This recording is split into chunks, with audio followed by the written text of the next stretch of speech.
নমস্কার বন্ধুরা, আমি ঋত্বিক আর আমাদের চ্যানেল ভবিষ্যৎ দৃষ্টিতে সকলকে স্বাগত জানাই।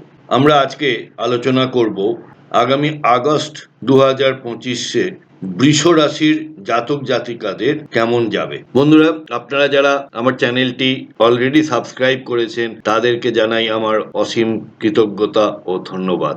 যারা এখনো সাবস্ক্রাইব করে উঠতে পারেননি তাদের কাছে আমার বিনীত অনুরোধ, প্লিজ চ্যানেলটি সাবস্ক্রাইব করুন এবং পাশে থাকা বেল নোটিফিকেশনটি প্রেস করতে ভুলবেন না।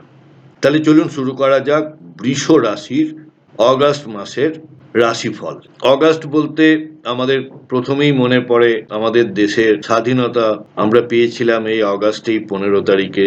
তাই প্রথমেই আপনাদের সকলকে স্বাধীনতা দিবসের আগাম শুভেচ্ছা জানাই। দ্বিতীয়ত, অগাস্ট মাস হলো শ্রাবণ মাস বা শ্রাবণ মাসের শেষ অর্ধ এবং এই মাস দেবাদিদেব মহাদেবের মাস। তাই দেবাদিদেব মহাদেবের পায়ে শতকোটি প্রণাম জানিয়ে প্রতিবেদনটি শুরু করি। বৃষ রাশির জন্য অগাস্ট মাসের 1 তারিখে আপনাদের গ্রহগত পজিশনটি ঠিক এই রকম দেখাবে, যেমনটি আপনারা চার্টে দেখতে পাচ্ছেন। আপনাদের সেকেন্ড হাউসে গুরু এবং শুক্রের যোগ রয়েছে।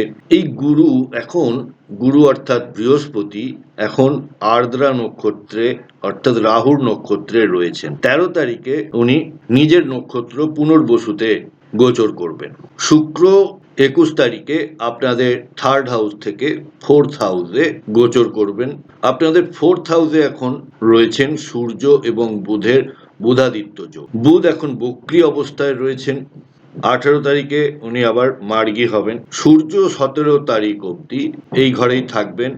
17 তারিখের পর উনি চলে যাবেন আপনাদের সুখভাবে, সেটি ওনার নিজের ঘর, এবং ওখানে কেতুদেব বসে রয়েছেন, ওনার সাথে সংযোগ তৈরি করবেন। কেতু আপনাদের ফোর্থ হাউসে সারা মাস জুড়েই থাকবেন এবং মঙ্গল আপনাদের ফিফথ হাউসে রয়েছেন এবং মঙ্গল সবে মাত্র অঙ্গারক যোগ থেকে মুক্ত হয়ে আপনাদের ফিফথ হাউসে সারা মাসটি এখানেই থাকবেন। আপনাদের দশম ঘরে রাহুদেব এবং একাদশতম ঘরে অর্থাৎ লাভ ভাবে রয়েছেন শনিদেব। শনিদেবও বর্তমানে বক্রী হয়ে রয়েছেন এবং নিজের নক্ষত্রতেই রয়েছে। আপনাদের বক্রী শনি তৃতীয় দৃষ্টি রাশির ওপরে পড়ছে, তাই ছোটখাটো রোগ বালাই লেগে থাকার একটা সম্ভাবনা থেকেই যাচ্ছে।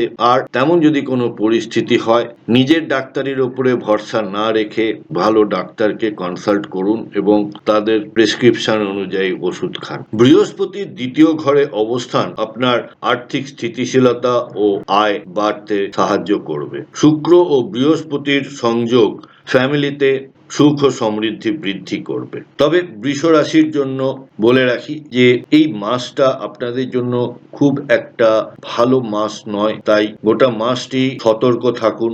আপনাদের ফোর্থ হাউসে অর্থাৎ সুখভাবে কেতুদেব বসে আছেন, তাই মায়ের সাথে আপনাদের মায়ের শরীর স্বাস্থ্য নিয়ে আপনাদের যথেষ্ট সচেতন হওয়া দরকার এবং তার সাথে সম্পর্কের প্রতিও আপনাদের যত্নশীল হওয়া দরকার। মাসের প্রথম হাফটা ততটা ভালো না গেলেও সেকেন্ড হাফে আপনাদের বাড়ি, গাড়ি বা সম্পত্তি ক্রয় বা বিক্রয়ের জন্য ভালো সময় পাবেন। Work from home, online income, digital marketing এইগুলির কাজে আপনারা সাফল্য পেতে পারবেন। যারা দীর্ঘদিন ধরে লোন বা ঋণের চেষ্টা করছিলেন, এখন আপনাদের লোন স্যাংশন হয়ে যাওয়ার যথেষ্ট সম্ভাবনা দেখা যাচ্ছে। তবে এই সময় আপনাদের মানসিক চঞ্চলতা কিছুটা বৃদ্ধি পেতে পারে। আপনাদের যোগ, ধ্যান, প্রাণায়ামের মাধ্যমে মানসিক চঞ্চলতাটাকে কন্ট্রোল করার চেষ্টা করতে হবে।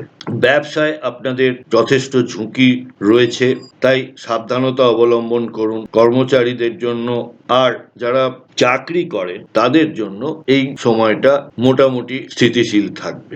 লাভ রিলেশনশিপের ক্ষেত্রেও আপনাদেরকে বলি যে আপনার সঙ্গীর সাথে একটু বুঝে শুনে কথা বলাটাই ভালো, কারণ এই সময়টায় আপনাদের নতুন প্রেম হওয়ার সম্ভাবনা খুবই কম। যারা স্টেডি রিলেশনশিপে রয়েছেন তাদের সম্পর্কটাকে যথেষ্ট সম্মানের সঙ্গে আপনাদের এগিয়ে নিয়ে যেতে হবে। আর একটা ব্যাপারে আপনাদের সাবধান করে দিই, সেটা হলো আপনারা হজমের সমস্যায় ভুগতে পারেন, তাই বাইরের খাদ্য খাবার থেকে নিজেদেরকে দূরে সরিয়ে রাখাই ভালো। প্রতিকার হিসেবে আপনাদেরকে বলবো যে হনুমান চাল্লিশা পাঠ করুন নিয়মিত, আর শনিবারে নিরামিষ খাবার খান। তামসিক জীবনযাপন করা থেকে বিরত থাকুন। সকল বৃষরাশির জাতক জাতিকাকে সাবধানে থাকার পরামর্শই আমি দেব, এবং আপনারা সকলে ভালো থাকুন, পরম ঈশ্বরের কাছে এই কামনাই করি। আজকের পর্ব এই পর্যন্তই। প্রতিবেদনটি কেমন লাগলো আপনারা আমাকে কমেন্ট বক্সের মাধ্যমে অবশ্যই লিখে জানাবেন। যদি ভালো লেগে থাকে তাহলে একটা লাইক করবেন, আর আত্মীয় স্বজন বন্ধু বান্ধবের সঙ্গে শেয়ার করবেন। সাথে থাকার জন্য অনেক ধন্যবাদ।